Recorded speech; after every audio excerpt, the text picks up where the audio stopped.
Y vamos con un tema de mucho interés en el panorama internacional, y es que hoy conocíamos las palabras del ministro de Exteriores de Venezuela, Iván Gil, quien sacaba pecho de que su país, Venezuela, está en la órbita del bloque de los BRICS. Por ello vamos a analizar hoy esta cuestión con Aníbal Garzón, analista internacional. Un placer tenerte con nosotros. Un saludo, muchísimas gracias por la invitación. Aníbal, empiezo por preguntarte hasta dónde crees que pueden llegar este bloque de los BRICS en su proceso de expansión. Sí, los BRICS, bueno, como se sabe, se fundaron oficialmente entre 4 países, Brasil, Rusia, India y China. Además de eso, en el 2007, en el 2009, perdón, y luego entró Sudáfrica un poquito después, por eso el nombre de los BRICS. Hasta hace el año pasado no hubo ninguna adhesión. Sí que el año pasado entraron nuevos países, y ahí entran el caso de Irán, Arabia Saudí, que está ahora mismo en un proceso de adhesión todavía, Etiopía, Emiratos Árabes, luego el caso de Argentina, que finalmente dijo que no. Bueno, y desde este caso se sumaron, ¿no?, lo que son 9 países nuevos, con el caso de Arabia Saudí, que serían 10. Esto ha dado un documento en el 2023, en la cumbre que tuvieron el año pasado en Sudáfrica, que es la membresía de cómo añadir nuevos países. ¿Qué nuevos países se pueden añadir? Porque, claro, el mundo, en este caso, del mundo del sur, ¿no? Hablamos de países de América Latina, de África y de Asia, es un mundo muy variopinto, y qué países pueden añadirse pues a este nuevo bloque que apuesta por un mundo multipolar. Lo que tienen que ser, sobre todo, son economías emergentes donde tengan pues una riqueza de materia prima. En este caso, como bien comentabas en la pregunta, Venezuela, más allá de sus complejidades internas, ¿no?, y sus momentos de crisis económica, también sin olvidar las sanciones internacionales en causa de ello, ¿no?, por parte de Estados Unidos, más de 900 sanciones. Lo que ha hecho ahora, además, que tener un crecimiento económico, es uno de los países que puede entrar. ¿Por qué? Es un país petrolero, es un país miembro de la OPEP. Otros países de América Latina que también están dentro de ello, por ejemplo, Bolivia, es un país rico en el tema del litio. Otros que también es posiblemente Colombia o Nicaragua, incluso Cuba. Pero claro, el caso de Nicaragua y de Cuba no son potencias emergentes en materia prima. Esto hace también que otros países de otros continentes, como el caso de Indonesia, rica en materias primas y además el 4º país más poblado, sea posible también su entrada, o el caso de países africanos como Algeria, rico en gas, o Nigeria, rico en petróleo. Por lo tanto, es un indicador que lo dijeron claro en su documento de adhesión, que tiene que ser un país rico, ¿no?, como potencia emergente, rico en materias primas, porque sobre todo lo que están sumando. Esto hace que actualmente los BRICS, lo que decimos, son 10 países, ¿no?, que están ahora mismo en el bloque. Es posible, hay 40 países amigos que han pedido, ¿no?, la adhesión, pero veremos en la cumbre de Rusia, que se celebra en octubre, qué países son los que pueden entrar. También han dicho que de los 40 que han pedido, primero, cumplir con los criterios, como decíamos, de potencias emergentes, y además los BRICS han tenido una expansión que se han doblado de 5 a 10 países el año pasado. Quiero decir que todo el proceso de crecimiento tiene que ser paulatino, porque hay una complejidad. Los BRICS no solamente es un bloque comercial que apuesta por un mundo multipolar, por la cooperación sur-sur, donde no pone en jaque el dominio, ¿no?, sobre todo de Occidente y de Estados Unidos en su mundo unipolar, sino que también, aparte de un tema económico, lleva un tema político, un tema cultural, un tema religioso, donde lo que está llevando a cabo es una cooperación de esos países que no han cooperado históricamente. Se daba un centro-periferia entre el sur y el norte, y actualmente se está dando esa cooperación entre esos países a nivel diplomático, a nivel cultural. Los BRICS nos olvidamos muchas veces, le damos indicadores económicos, pero mucho más para allá. En definitiva, yo creo que uno de los países, como se decía en la pregunta, que queda claro que puede ser el que se puede añadir, es Venezuela, miembro de la OPEP, y por lo tanto es un país muy estratégico para China o para Rusia. Veremos el caso de Algeria, el caso de Indonesia. Los otros países supongo que seguirán siendo miembros socios y amigos, donde verán su intención de añadirse, porque apuestan sobre todo por ello, ¿no?, en los diferentes mecanismos de ese nuevo mundo que ponga en jaque pues ese mundo, sobre todo de Estados Unidos, la OTAN y de la Unión Europea. Ahí veremos más adelante esa ampliación estructural que se va a dar los BRICS, y en octubre lo veremos, las primeras nuevas adhesiones que se puedan dar en esa cumbre que se va a llevar a cabo en Rusia.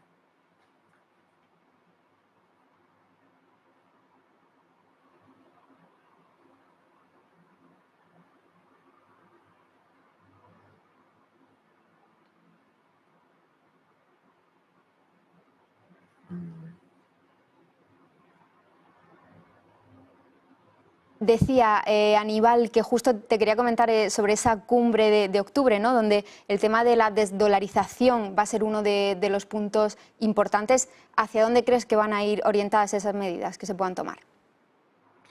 Está claro que uno de los puntos claves, si se apuesta por la multipolaridad, ¿no? Por fuera del control de Occidente, ¿no? de Estados Unidos, el punto clave es el tema del dólar. El dólar es hegemónico desde desde el final de la Segunda Guerra Mundial, con los pactos Bretton Woods, y es hegemónico, ¿no? Con su Fondo Monetario Internacional, su Banco Mundial, ¿no? Y sabemos que incluso han tenido, ¿no? Históricamente rifirrafes, incluso hasta con el bloque de Occidente, ¿no? Con Francia se llevó a cabo, ¿no? En los años 60, ¿no? Con De Gaulle en ese caso. Pero bueno, sin entrar en eso, yendo mucho más a la actualidad, queda claro, ¿no? Que los países de economías emergentes saben, ¿no? Que dependen del dólar y parte de su deuda del dólar está ahí. Entonces, ¿cómo es la manera de liberarse de ese mundo unipolar y el control de Estados Unidos? Desdolarizarse. Esto se va a llevar a cabo, se está llevando a cabo ya desde unos años atrás y sobre todo desde el conflicto de Ucrania del 2022, todo y que nació en el 2014, pero estamos entrando en el 2022, ese conflicto ha llevado sobre todo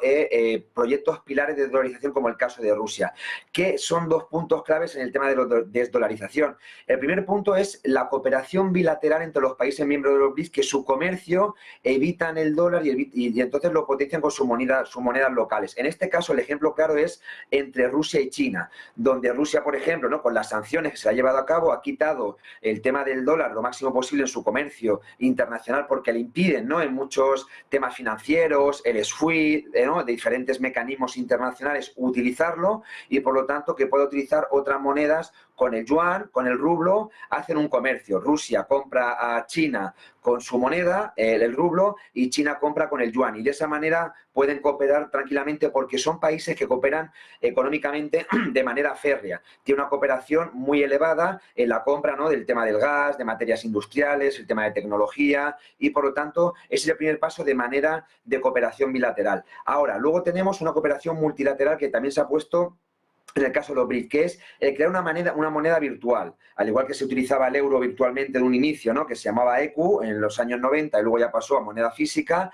o moneda virtual que se llamaba el tema del sucre en los países del ALBA, la cooperación que hubo en América Latina. Por lo tanto, no es una cosa nueva, la han utilizado en muchas interacciones internacionales, que es utilizar una moneda para hacer intercambios entre todos los países miembros. Se dijo en su momento incluso 5R, porque las monedas de los 5 países fundadores de los BRICS, volvemos a decir Brasil, Rusia, India, China y Sudáfrica, empieza por R su nombre y por lo tanto se ha hablado de que se pudiera etiquetar de esa manera.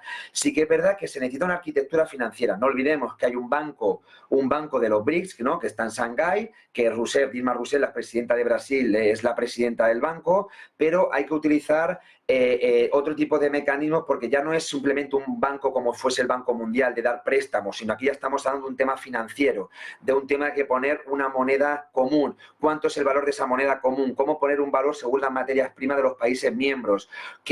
¿Cómo utilizar esa moneda? ¿En qué tipo de materia? ¿No? Entonces, todos esos mecanismos que están. Está claro que está a la órbita, pero el proceso no puede ser de manera rápida, tiene que ser un proceso paulatino. Además, volvemos a decir, han entrado nuevos países como Irán, como Arabia Saudí.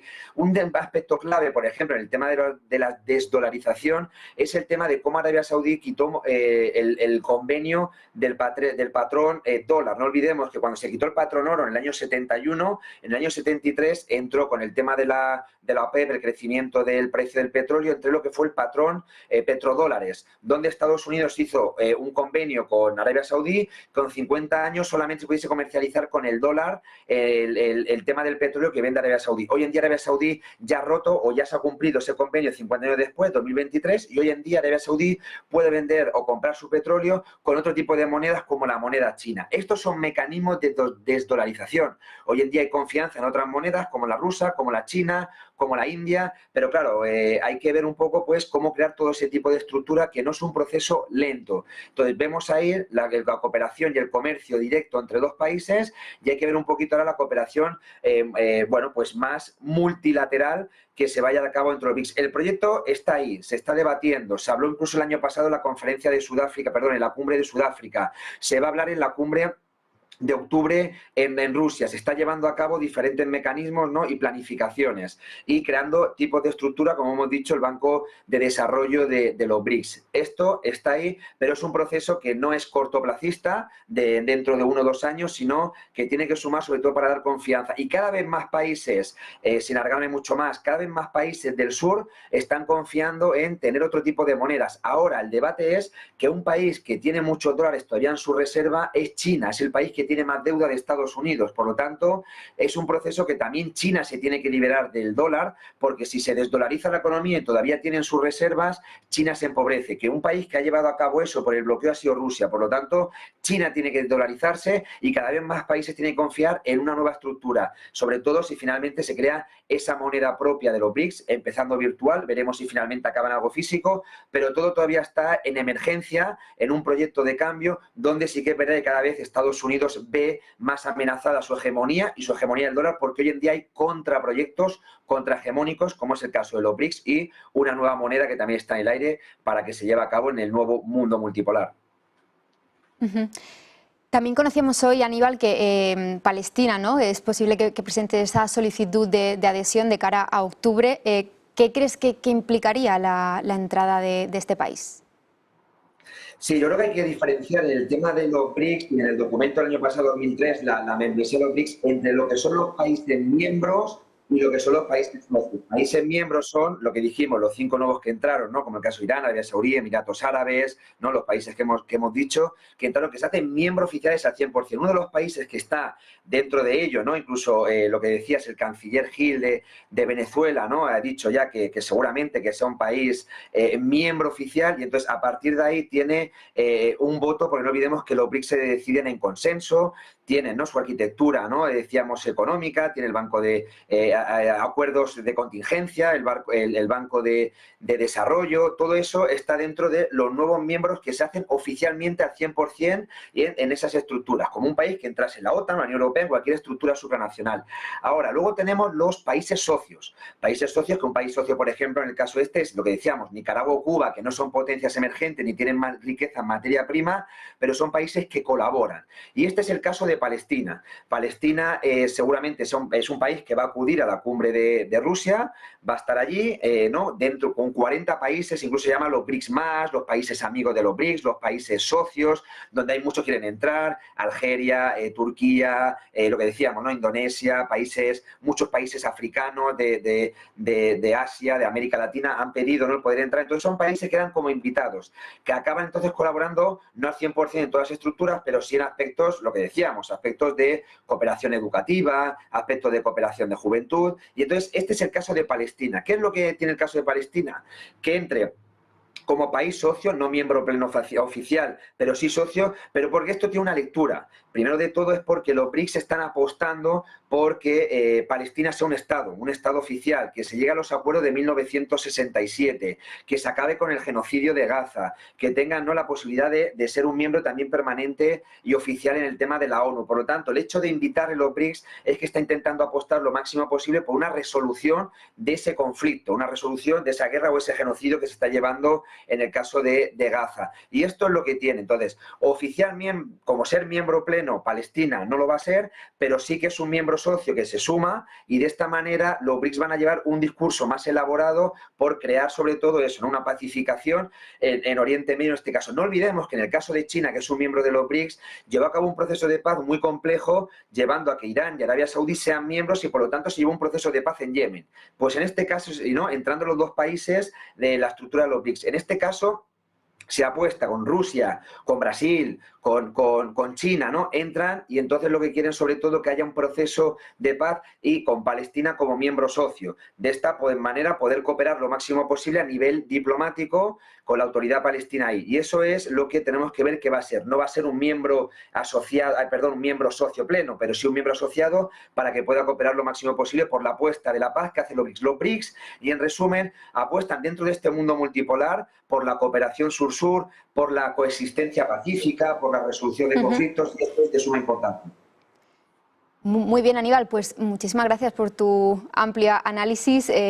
Seguiremos hablando de este tema seguro, así que muchas gracias. Muchas gracias a vosotros por la invitación.